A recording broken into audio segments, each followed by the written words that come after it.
창세기 23장 1절에서 6절 말씀 한 절씩 교독하겠습니다.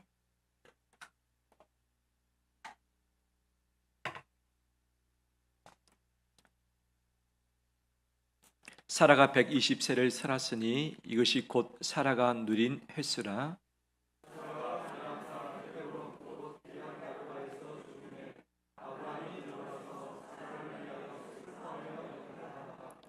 그 시신 앞에서 일어나 나가서 헷 족속에게 말하여 이르되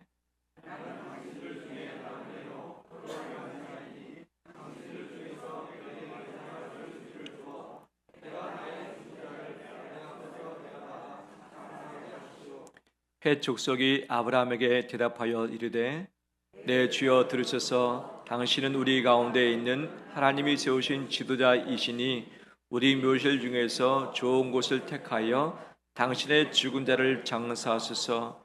우리 중에서 자기 묘실에 당신의 죽은 자 장사함을 금할 자가 없으리이다. 아멘. 복된 일주 앞에 나오신 우리 성도를 사랑하고 축복합니다. 9월이 됐는데 하나님이 주신 귀한 열매를 주렁주렁 맺혀서 영광 올려드리는 신나는 기쁨이 가득한 이 가을 되길 간절히 소망합니다. 소망합니다. 우리 옆에 있는 서로 인사합니다. 잘 오셨습니다. 축복합니다.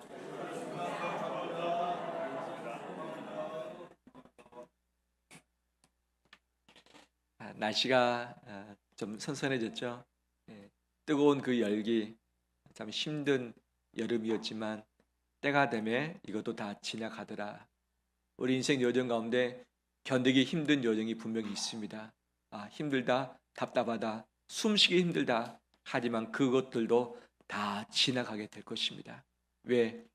이 세상에 영원한 것은 없기 때문에 영원한 분 한 분 외에는 내게 붙었던 모든 아픔과 질병과 고통과 슬픔이 다 떠나가는 날이 속히 오게 될 줄 믿습니다.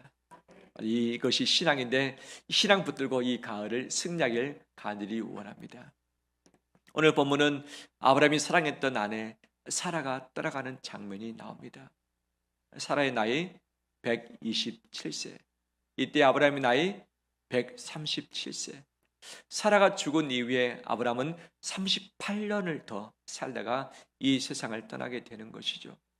사라의 인생을 한 리뷰해 보길 원합니다. 그녀는 갈대아우르 한 800km 떨어진 곳에서 태어났습니다. 그곳에서 아브라함과 결혼을 했습니다. 아브라함은 친족 중에 한 사람이었습니다. 어떻게 보면 친족에 있는 오빠뻘이었는데 바로 아브라함과 결혼을 하게 되었던 것이죠. 하나님의 부르심에 따라서 갈대아우르를 떠나서 이제 오다가 하란에 잠시 정차하게 됩니다. 이때 아버지 바로 데라가 죽게 되어지고 하나님의 또 다른 제2의 부르심 때문에 가나안 땅에 입성을 하게 되는 것이죠. 근데 이 모든 것에서 주도권은 누가 가지고 있는가? 남편인 아브라함이 가지고 있었습니다. 아브라함이 가자면 가고 떠나자면 떠나고 멈추자면 멈췄던 것이죠. 그녀의 나이 65세 때에 하나님의 약속이 임했습니다. 바로 너에게 씨를 주어 자식을 낳게 하겠다. 사라는 기대를 했습니다. 하나님이 나에게도 생명을 주시구나. 지금까지 자식이 없는 인생을 살았는데 내게도 허락하시구나. 가나안 땅 왔으니 하나님의 복을 받겠지라고 했지만 그가 몇 년 동안 자식이 없었습니까? 25년 동안. 가나안 땅에 들어온 지도 25년 지났어도 자식을 얻지 못한 채 살아왔던 것이죠. 여인으로서 그때 당시 대를 잇지 못하면 상당히 구박을 받은 때였는데 오늘도 역시 마찬가지일 수 있는 것이죠. 아들이 없이 인생의 삶을 산다는 것은 희망 없고 소망 없는 삶을 살아가는 것과도 같은 것이죠. 근데 가나안 땅에 갔다가 가뭄이 들었습니다. 이때 아브라함이 어디로 잠깐 피신합니까? 애굽 땅으로 피신을 하는 것이죠. 근데 자기 아내가 너무 아름답기 때문에 이 남편이라는 것을 알게 되어지면 남편을 죽이고 아내 빼앗길 것을 염려한 나머지 자기 아내를 누구라고 말합니까? 누이. 이것은 거짓말은 아닙니다. 왜? 실상 친족의 누이이기 때문에. 하지만 누이기 전에 아내인 것이 더 정확한 대답이겠죠. 이것을 피해버린 채 바로 속이는 이런 일을 하게 되는데 아브라함은 살겠다고 이것을 했는데 아내는 어떻게 했겠는가? 남편 믿고 결혼했고 남편 믿고 하란 왔고, 남편 믿고 가나안 땅 왔고, 남편 믿고 애굽까지 왔는데 자기를 팔아서 자기 살겠다고 하는 이 남편 보면서 아마 남편에 대한 배신감이 분명 들었을 수도 있는 것이죠. 다행히 하나님이 섭리하시사 바로 왕하고 동침하는 그 위기는 건너뛸 수 있었습니다. 그러고 나서 다시 가나안 땅에 올라왔습니다. 근데 자식이 없습니다. 사라가 생각했습니다. 그러면 우리 재산은 어떻게 될 것인가? 우리 후대는 어떻게 할 것인가? 그래서 그때 당시 고대 건축에서 썼던 방법을 씁니다. 바로 첩을 남편에게 주어서 아들을 대신 낳게 하는 것이었죠. 이 첩이 하갈이었습니다. 임신했습니다. 그 하갈이 누구를 멸시합니까? 주인인 사라를 멸시하는 것이죠. 자식이 없어서 첩을 줬는데 첩이 자기 자신을 무시하는 것을 봤을 때 여인으로서 상당히 참을 수 없는 고통감도 있었죠. 하지만 참을 수밖에 없었죠. 왜? 아브라함의 씨를 얻어야 하지만 후계자를 만들 수 있기 때문에. 그런데 참지 못하고 하갈을 학대하기 시작했던 것입니다. 학대가 도망가 버렸습니다. 어떻게 됩니까? 자기 계획이 다 무산되고 말았습니다.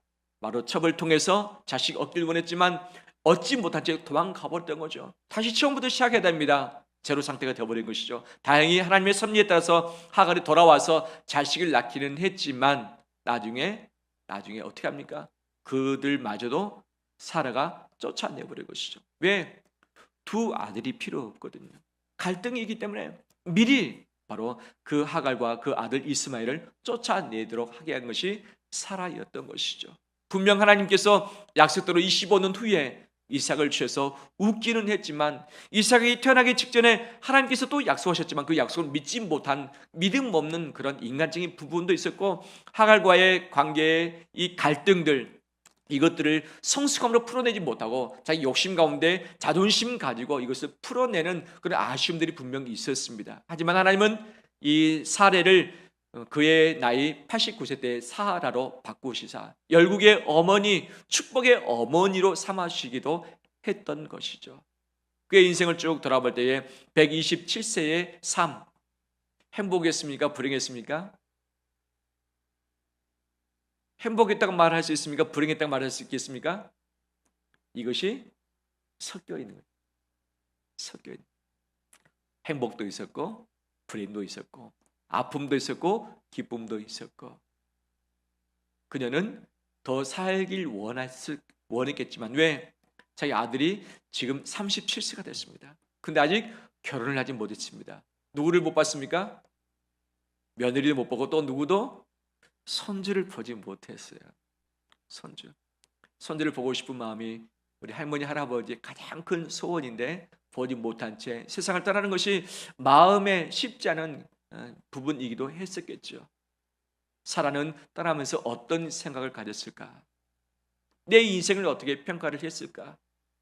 사랑하는 남편을 떠나보내고 아들을 떠나서 이제 하나님의 부르신 가운데 서야 할 텐데 바로 여러 가지 생각들이 들었을 것입니다. 더 나가서 이 사라를 떠나보내는 아브라함의 마음은 어떠했을까요? 자기 아내로 삼았는데 애굽 땅에 가서 거짓말했습니다. 또 나중에 블레셋 땅에 가서 똑같은 일을 또 했던 것이죠. 한 번은 실수다라고 할 수 있겠지만 이삭을 낳기 직전입니다. 블레셋 땅에 또 가서 거주하다가 거짓말하고 자기 아내를 블레셋 왕에게 또 뺏기고 말았습니다. 하나님의 섭리에 따라서 다시 오긴 했지만 이 사라에게 했던 그 일이 아브라함에게는 미안한 마음으로 분명히 있었을 것입니다. 그녀가 떠나갔을 때 마음 아파했을 것입니다. 이삭을 남겨놓고 갔는데 이 이삭 결혼을 시켜서 손주라도 안겨주고 했었으면 좋았을 텐데 그러지 못했던 자기의 또 빨리 서둘지 못했던 그런 부분도 후회하지 아니했을까 생각해 볼 수 있는 것이죠. 어떤 삶을 살았든지 간에 우리 인생은 세상을 떠날 수밖에 없습니다. 어떤 인생을 살았든지 간에 우리는 세상을 결국 떠날 수밖에 없습니다. 나이가 들어서인지 아파서인지 아니면 사고 때문에 일찍 갈 수도 있고 나는 원치 않지만 바로 이별할 수밖에 없는 인생인 것을 잊지 않는 우리 되길 주의 이름으로 축원합니다.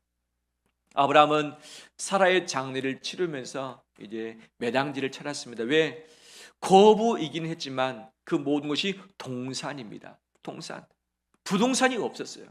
가지고 있는 자기의 천막과 종들, 그 다음에 수많은 짐승들이 있었지만 모든 것 다 동산이죠. 부동산, 움직여지지 않는, 또 오래 지속될 수 있는 그 땅이 없었습니다.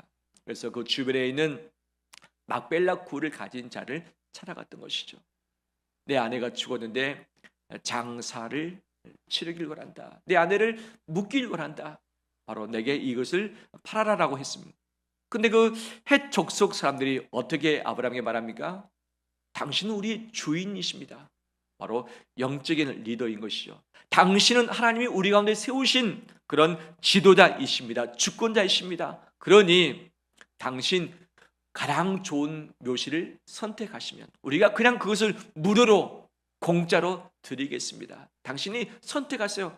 우리에게 있는 좋은 굴들이 많이 있습니다. 그때 당시는 땅을 파서 아래에 매장하는 것이 아니라 바로 이 암석이나 산의 굴을 파가지고 그 안에 납골을 했던 것이죠. 납골. 이제 죽게 되면 시신을 그 굴 한가운데 딱 넣습니다. 그다음에 시신이 썩게 되면 살들이 다 없어지고 뼈만 남죠. 그 뼈만 모아가지고 그 벽에 또 다른 작은 이 홈들이 있는데 그 홈에다가 모시는 건 납골을 한 거죠. 가족 납골이 그때 당시에 이 장례 풍습이었는데 이 헷 족속들이 그것을 많이 가지고 있었죠. 얼마든지 가져가시오. 우리가 드리겠습니다 했지만 아브라함은 뭐라 말합니까? 아니다. 내가 정당한 돈을 주고서 사겠다라고 해서 이 막벨라 굴이 있는 그 밭을 샀습니다. 그리고 사라를 그곳에 장례를 치렀던 것이죠. 이것이 오늘 본문의 메시지인데, 이 사라의 죽음을 통해서 장례를 치르면서 있었던 고백들, 사건들을 통해서 하나님이 우리에게 주시는 그 메시지를 가슴에 새기는 우리 되기를 주의 이름으로 축원합니다. 아브라함은 그 사라의 장례를 준비하면서 이 헷 족속에게 말했던 내용이 있습니다. 4절 말씀 볼까요? 4절. 나는 당신들 중에 무엇이다? 나그네요 거류자이니 당신들 중에서 내게 매장할 소유지를 주어서 나의 죽은 자를 내 앞에서 내어다가 장사하게 하시오라고 이야기하면서 내 자신은 바로 나그네요 거류자이다. 분명히 거부입니다. 그 지역에 정착했습니다. 왜냐하면 그 지역 중심으로 목축을 했기 때문에. 하지만 그의 땅은 잊지 않았습니다. 가지고 있는 땅이 없습니다. 하나님은 분명히 아브라함에게 이 가나안 땅을 너와 내 자손에게 주리라 약속하셨는데 아직 돈을 주고 산 자기 성읍도 없고 자기 땅도 없는 것이죠. 나는 나그네일 뿐이다. 나는 가진 것이 없습니다. 나는 부동산이 없습니다. 그러니 장례를 위해서 내게 일부를 팔아서 내 아내를 묻을 수 있도록 해 주시오라고 했던 것이죠. 이것이 아브라함의 신앙이었던 것이죠. 히브리서 11장 말씀 보면 아브라함은 믿음으로 나갔고 믿음으로 무엇을 바라보았다? 본향을 바라봤다 말합니다. 그의 사라 상전에 오직 장례를 치를 수 있는 작은 땅만 가졌을 뿐 그는 소유지를 이 땅에 가지지 아니했다는 것이죠. 왜? 자기 자신이 나그네였음을 알았기 때문에. 그 나그네임을 안다는 것은 어떤 전제가 있는가? 그 안에 세 가지 전제가 있습니다. 나그네의 삶을 살 때의 세 가지의 전제를 이길 수 있지만 나그네의 삶을 살지 못할 때의 세 가지의 문제에 빠져서 어려움 가운데 있을 수밖에 없는 것이죠. 나그네인 것을 잊을 때에 무엇을 하는가? 우리 인간은 욕심을 한껏 부립니다. 무엇을 부려요? 욕심을 부립니다. 영원히 살 것처럼 이 땅에 집착하게 되는 것이죠. 특히 우리 한국 사람들은 부동산 땅에 집착을 합니다. 왜? 이것이 주는 안정감은 우리가 살아있는 세상에서 최고의 부분입니다. 내 명예도 사라지고 가지고 있는 현금 돈도 사라질 수 있지만 바로 내가 구입해둔 내 부동산은 없어지지 않기 때문에, 소유권은 일어나기 전에는 내 것이기 때문에, 이 땅은 움직여지지 않기 때문에 안정을 줄 수 있는 것은 맞는 부분이죠. 하지만 이것에 집착하고 이것에 내 목숨 걸고 이것이 내 전부인 양 내가 꽉 붙드는 내 소유로 존재될 때에 도리어 내 인생이 이것에 묶임을 당할 수 있고 이것으로 말미암아 질질 끌려다니면서 고통을 겪을 수밖에 없는 것이 우리의 욕심인 것이죠. 그럼 욕심 그 자체가 잘못되는 거 아니죠. 안정되고 싶은 마음, 먹고 싶은 마음, 쉬고 싶은 마음, 사랑하고 싶은 마음, 더 내 이름이 유명해지고 싶은 마음은 기본적인 하나님이 주신 선물인 것이죠. 근데 이 욕심이 선을 넘었을 때 이것이 요구가 되어지는 것이죠. 요구는 뭔가 내가 내 태도로 내 능력 안에서 내가 가꾸고 즐기는 것이 아니라 내가 남에게 해를 끼치면서 남에게 희생을 주면서 내 것으로 붙들고 싶은 것이 요구인 것이죠. 요구로 발전될 때 우리는 갈등이 발생되고 상대방에게 해를 끼치고 상대방의 마음에 스크래치를 주는 상처를 줄 수밖에 없는 인생으로 전락하게 되어지는 것이죠. 분명 내 소유는 붙들 수 있습니다. 하지만 이것으로 말미암아 내 사람들은 잃어버릴 수 있는 것이죠. 내가 붙드는 것 때문에 안정은 찾을 수 있지만 내 주변에 이것들로 말미암아 사람들과 등질 수밖에 없는 형편이 있는 것이죠. 가진 것은 있지만 마음이 평안하지는 못하는 것이죠. 아브라함은 나그네의 힘을 알았습니다. 분명 그가 땅을 사고 성을 살 수 있는 그런 막대한 돈을 가졌음에도 불구하고 하지 아니했던 것이죠. 왜? 하나님이 아직 허락지 아니하셨기 때문에. 그래서 그는 한껏 욕심 부리지 않고 살았습니다. 그가 이 땅을 살고 갈 때 그 사람들이 무엇이라 말합니까? 6절 말씀 다시 볼까요? 내 주여 들으소서. 여기서 주는 누구를 지칭합니까? 아브라함을 지칭하는 것이죠. 그들은 하나님을 믿는 사람이 아니었습니다. 하지만 당신은 우리 가운데 있는 하나님이 세우신 누구다? 지도자이시니. 이런 말을 어떻게 들을 수 있겠어요? 그들은 하나님을 경외하지 않고 섬기지 않는 사람인데 아브라함의 삶을 쫙 지켜보았던 것이죠. 아브라함이 조카 롯과에 떠난 이후에 어디에 정착했는가? 바로 이 막벨라 굴이 있는 이 마므리 지역에 정착을 했던 것이죠. 자기의 부동산은 없지만 이곳의 중심에서 살았는데 그 수십 년 동안 살면서 그 지역과의 사람과의 관계가 어떤지를 분명 알 수 있는 것이죠. 목축했기 때문에 이 목초지를 따라서 다니기 때문에 사람들과 갈등이 발생할 수밖에 없고 살아가면서 어떻게 이권이 개입되지 않을 수 있겠습니까? 분명 있지만 이 아브라함이 정말 주변 사람들에게 선을 끼치고 해를 끼치지 않고 그들을 배려하면서 정말 하나님의 사람으로서 정말 사랑을 베풀었기 때문에 이런 말을 위기 상황에 듣게 된 줄 믿습니다. 사람은 가장 힘들 때 뭔가를 잃어버릴 때에 떠나게 될 때에 민낯이 드러납니다. 평상시에는 모릅니다. 하지만 죽음의 슬픔을 당했을 때, 재정의 어려움을 당했을 때, 어쩔 수 없이 떠날 수밖에 없을 때 그 사람의 평가가 나타나고 민낯이 다 드러나게 되어지는 것이죠. 아브라함이 평상시에 어떻게 살았는지 모릅니다. 하지만 사라가 죽었을 때에, 장례를 치러할 때에, 뭔가가 변화가 필요할 때에 이 주변 사람들이 아브라함과 그 가문에 대한 평가를 했던 것이죠. 당신은 하나님이 우리 가운데 세우신 지도자이십니다 라고 하면서 아브라함의 신앙을 인정했고 아브라함이 섬겼던 하나님을 그들은 공경하고 있는 것이죠. 이것이 아브라함과 사라가 어떤 삶을 살아왔는지에 대한 증거의 메시지가 되기도 합니다. 우리는 이 세상 떠날 때에 우리 주변으로부터 평가를 받을 수밖에 없습니다.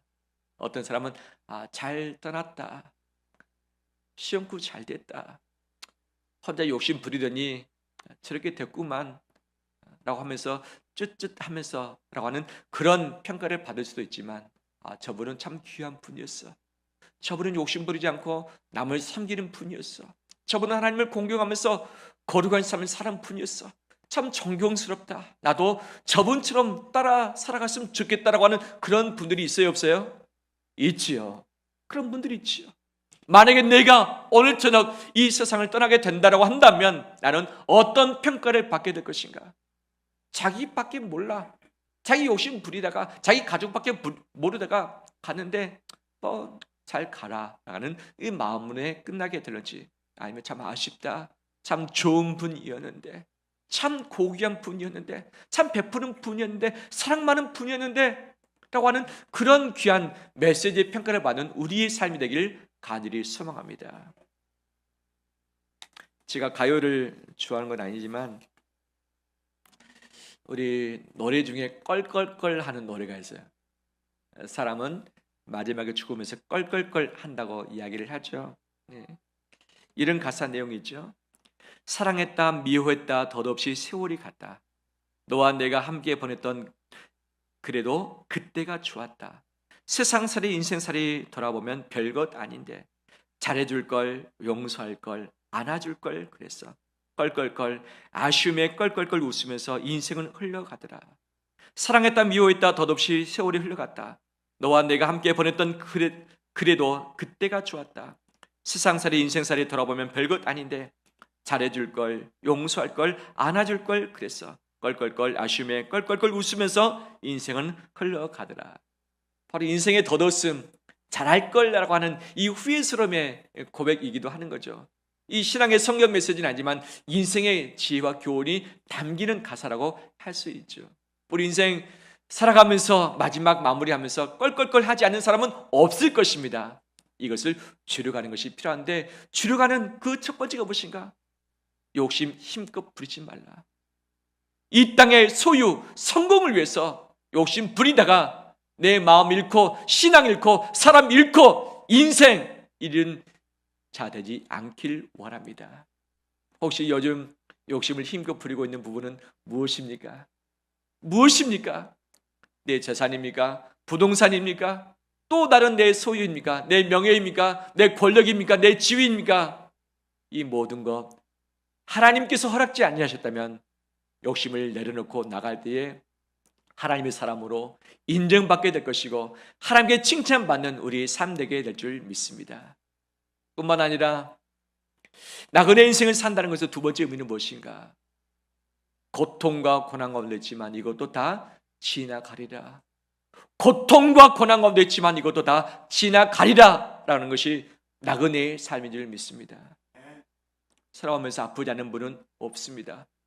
마음앓이 하지 않은 분은 없습니다. 고통 가운데 잠자지 못하고 한숨 쉬면서 밤을 새우지 않은 분도 없습니다. 보이지 않는 곳 가운데 눈물을 흘리면서 눈물 훔치면서 있지 않은 분은 없습니다. 고독과 외로움 가운데 쓸쓸함 가운데 나 혼자의 덩그러니 있어서 머물러 있지 않은 분은 없습니다. 사람과의 관계 때문에 마음 아파해서 안쓰럽고 먼저 다가가서 손잡고 싶지만 잘 되지도 않고 용서해야 되는데 용서하지 못하고 홀로 있어서 괴로움 가운데 있지 않은 분은 없습니다. 우리 인생은 나그네 인생이죠. 분명히 아픔이 있고 슬픔이 있고 고통이 있지만 이 모든 것도 다 지나가게 될 줄 믿습니다. 사라의 인생 여정 쉽지는 않았습니다. 자식이 없는 것 때문에 얼마나 오랜 시간 동안 고통받았습니까? 첩을 통해서 비웃음도 당했고 남편 하나 믿고 가는데 남편이 자기를 이리저리 다 끌고 다녔습니다. 편하게 쉬게 한 적도 없습니다. 애굽 땅에 가서 블레셋 땅에 가서 누이라고 속이면서 자기 살겠다고 아내를 이용하는 그 남편 보고서 왔는데 얼마나 그 인생이 참 그 순간 비참했겠습니까? 쉽지 않았겠죠. 하지만 이 모든 것도 다 지나갔습니다. 다 지나갔습니다. 현재 힘든 여정 가운데 있는 우리 성도들, 현재 광야 가운데 있는 성도들, 이것은 영원하지 않습니다. 절대 영원하지 않습니다. 영원한 것은 오직 하나님밖에 계시지 않고 하나님 나라밖에 없습니다. 영원하지 않는 그 모든 것은 다 나를 떠나가게 될 것이고 내게 찰싹 달라붙어서 도저히 없어지지 않을 것 같은 이것도 다 사라지게 되는 날이 있게 될 것입니다. 뜨거운 한여름의 계절도 지나갔습니다. 추운 겨울이 분명 올 것입니다. 그것도 지나갈 것입니다. 내 인생 가운데 붙어서 떨어질 것 같지 않았던 이 모든 것도 다 사라지는 때가 있을 것입니다. 바로 내가 나그네인 것을 알 때에, 이것을 알 때에 슬픔과 낙심과 절망 가운데 빠져서 호적거리기보다는 이것을 딛고서 일어서는 역사 있게 될 줄 믿습니다. 세 번째, 나그네로서 잊지 말아야 할 부분이 무엇인가? 그것은 방향입니다. 방향. 제가 살아가면서 어렸을 때 두 번의 케이스가 있었습니다. 하도 이사를 많이 다녀서 이사와 관련된 그런 에피소드가 참 많이 있어요. 제가 5학년 때, 4학년, 5학년 때에 그 이사 직전에 있을 때, 그 다음에 중3, 고1 됐을 때의 그 아픔입니다. 4학년, 5학년 앞에 두고서 이사를 해야 되는데 너무 신났습니다. 저희 어머니가 늘 웃으세요. 왜? 아파트 당첨에 대해서 이사 갈 곳이 있는데 현재 사글세방 이 단칸방에서 사는데 이 힘들지가 않은 엄마의 모습 봤고 저도 역시 설레했습니다. 이제 거리 있으면 저 아파트 가야지. 이 아파트 공사를 하고 있었는데 눈에 보이는 곳에서 공사를 했어요. 어느 곳이 저희 집인지 이미 담청 이 부분을 알아서 그것을 바라봤던 것이죠. 너무 신났습니다. 그런데 집안에 어려움이 있어서 그 아파트도 내놓게 되었고 시골로 이사를 할 수밖에 없는 상황에서 그 시골집도 내려놔야 할 상황이었습니다. 근데 갈 곳이 없었습니다. 왜? 돈이 없었기 때문에 갈 곳이 없었습니다. 근데 그 살았던 곳은 그 전에 살았던 단칸방보다 훨씬 더 방이 3칸인 좀 넓은 집이기도 했었던 것이죠. 근데 갈 곳이 없어서 마음이 고통스럽고 우시면서 기도하시는 어머니의 모습을 보기도 했었습니다. 분명히 나그네인 것은 맞지만 갈 곳이 정해진 나그네는 소망이 있고 설렘이 있습니다. 하지만 갈 곳이 정해지지 않는 나그네는 그 자체가 고통인 것이죠. 우리의 본향은 천국입니다. 우리의 고향은 하나님의 품입니다. 아브라함은 히브리서 11장에 그 본향을 믿음으로 바라봤기 때문에 그 자기 자신의 인생을 견딜 수 있었다라고 말씀하고 있는 것이죠. 고난과 고통 가운데 있지만 우리의 방향성 이것을 놓지 않길 원합니다. 어디로 이사 가야 되는지 무엇을 해야 되는지 어떻게 먹고 살아야 되는지 알 길이 없을지라도 우리의 마지막은 하나님 나라 하나님께서 예비하신 집이 있습니다. 그곳에 가게 될 것입니다. 이 방향을 분명히 붙들고 갈 때에 우리는 흔들리지 않고 잠깐 넘어진다 할지라도 다시 일어서서 견뎌나가게 될 줄 믿습니다. 아브라함 그 방향성을 가지기 때문에 그의 막대한 재산을 가지고 그 성을 사지 않고 그 땅 전체를 사지 않고 오직 장례할 묘지만 샀던 것이죠. 묘지. 근데 그 묘지에 누구를 묻었다고요? 아내 사라를 묻었습니다. 38년 후에 그곳에 누가 또 묻혔을까요? 자기 자신은 아브라함이 묻혔습니다. 아브라함. 누가 장례를 치렀을까요? 아들인 이삭이 장례를 치렀던 것이죠. 나중에 이삭 역시 죽었습니다. 어디에 묻혔을까요? 바로 아버지 어머니가 묻혔던 바로 그 동굴에 함께 장례가 되었던 것이죠. 이삭의 아내 누구입니까? 리브가입니다. 리브가는 어디에 묻혔습니까? 바로 그 동일한 장소에 리브가도 묻혔던 것이죠. 이 이삭의 아들이 있습니다. 둘째 아들이 누구입니까? 야곱이었습니다. 야곱의 이 아내 총 4명 아내가 있었는데 첫 번째 아내가 누구였습니까? 레아가 어디에 묻혔습니까? 야곱이 살았을 때 이미 그 막벨라 굴에 묻혔던 것이죠. 야곱은 가나안 땅에서 죽지 못했습니다. 어디로 갔습니까? 애굽 땅에 갔습니다. 근데 그가 죽으면서 유언을 남겼습니다. 내가 죽고들랑 어디에 나를 옮겨달라? 할아버지가 있던 아버지가 묻혔던 할머니가 묻혔던 내 아내가 묻혔던 그곳에 나를 데려가 달라. 분명 430년 흘렸습니다. 오랜 기간이죠. 하지만 이스라엘 백성이 출애굽할 때에 무엇을 들고 나갑니까? 야곱의 뼈를 들고 나갔다라고 이야기를 하고 있는 것이죠. 다 잊어버렸을 것 같은데 430년 지났는데 이스라엘 백성이 야곱의 뼈를 들고 갑니다. 어디에 그 뼈를 모십니까? 아브라함이 돈 주고 샀던 막벨라 굴에 그 뼈를 모셨던 것이죠. 아브라함은 세상을 떠났던 나그네였습니다. 하지만 그가 남겼던 단 한 가지의 자기의 땅이 무엇이었습니까? 바로 무덤이었던 것이죠. 그 무덤이 자기 자손에게 믿음의 표지가 되었었고 나중에 종생활이 하고 있었던 이스라엘 백성들이었지만 바로 우리 조상 야곱을 다시 옮길 수 있는 가나안 땅을 여전히 바라볼 수 있는 소망의 씨를 남겨둔 것이 바로 막벨라 굴이었던 것이죠. 내가 자손에게 무엇을 남길 것인가? 후손에게 무엇을 남길 것인가? 아들, 딸들에게 무엇을 남길 것인가? 막대한 재산을 남기길 원한 것이 우리의 마음이지만 아브라함이 막대한 재산보다도 믿음의 씨앗을 남겼습니다. 믿음의 유산을 남겼던 것이죠. 그가 죽고 없어도 그의 아들이, 그의 손주가, 그의 후대가 다시 그것을 기억하면서 바라볼 수 있도록 믿음의 유산을 남겼던 것이 아브라함의 나그네 인생이었던 것이죠. 나는 무엇을 자손에게, 자식에게 남기길 원하는가? 그 무엇보다도 믿음의 유산을 남기길 원합니다.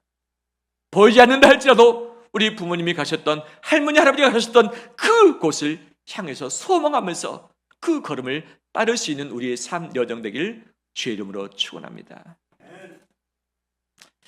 러시아의 작가 톨스토이가 두 노인이라는 짤막한 단편 소설을 적었죠. 두 노인이 나이가 들었습니다. 그들에게 공통적인 소원이 하나 있었습니다. 무엇인가? 우리가 기독교의 성지인 예루살렘을 꼭 가고 싶다. 즉 나그네의 단어가 필그림이잖아요. 필그림. 우리가 필그림인데 마지막 죽기 전에 예루살렘에 가서 함께 하나님을 경배하고 싶다라는 소망을 가졌습니다. 그래서 두 노인이 출발을 했습니다. 러시아에서도 출발했기 때문에 예루살렘까지 엄청난 거리인 것이죠.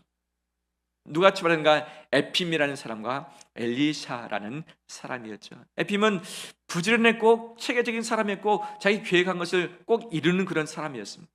반면에 엘리사는 단순했고 온화한 성품을 가진 사람이었죠. 가다가 여러 가지 많은 일들을 겪습니다. 하지만 에핌은 정확한 목표가 있었습니다. 나는 죽기 전에 예루살렘에 갈 것이야. 성지에 갈 것이다. 내가 필그림 순례자로서 목표를 달성하겠다라고 해서 여러 가지 어려운 많은 여정이 있었지만 마지막까지 뚫고서 예루살렘에 갔고 그곳에 하나님께 예배를 했었고 함께 머물렀던 그것을 간직하고 돌아오게 되었던 것이죠. 근데 엘리사는 어떻게 되는가? 가다 보니까 정말 기구한 인생의 삶을 만난 것이죠. 보니까 어린애들이 울고 있어요. 부모들은 가난에 찌들려서 곧 죽겠다고 아우성 치고 있어요. 보니까 도저히 눈 뜨고 볼 수 없는 애처로움의 가정이 있었습니다. 근데 이들을 두고서 이 필그림 예루살렘 향해서 여행을 갈 수 없는 거예요. 어떻게 했는가? 그냥 그곳에 남아서 자기가 가지고 있던 모든 돈을 다 쏟아서 그들을 먹여주고 그들이 그가 가지고 있던 시간을 그냥 그곳에서 그들을 돌보면서 다시 재기할 수 있도록 도와줬던 거예요. 어떻게 됩니까? 결국 예루살렘을 가지 못하고 고향으로 돌아올 수밖에 없었던 것이죠. 어느 날 나중에 고향 땅에서 이 에핌과 엘리사가 만났습니다. 에핌은 내가 그래도 어려움을 뚫고서 그곳에 갔다 왔다라고 자랑을 했지만 이 엘리사는 자랑할 것이 없었습니다. 하지만 하나님의 평가가 있었죠. 누구를 더 귀하게 보셨다? 엘리사를 더 귀하게 보셨다. 우리 인생은 필그림입니다. 나그네입니다. 내 목표, 내 성공, 내가 이루고 싶은 것이 있지만 인생 삶에 있어서 나도 나그네지만 내 자신보다 더 기구한 인생을 살고 있는 또 다른 나그네가 있다는 것이죠. 그들을 돌보면서 살피고 내 시간과 돈을 들여서 그들을 살려줄 때에 이것이 하나님의 기쁨이 되어지고 하나님께 영광이 되는 줄 믿습니다. 우리 모두는 세상을 떠날 수밖에 없습니다. 이별할 수밖에 없습니다. 어떤 모양으로 떠나게 되는지 알 길이 없지만 현재 내게 주어진 이 시간 내가 만나고 있는 이 사람들을 사랑으로 돌보면서 욕심 부리지 않고 고난 가운데 붙들려서 시달리지 않고 의연하게 천국 번향을 바라보면서 믿음으로 이겨나가며 승리하며 나가는 우리 되시길 주의 이름으로 축원합니다.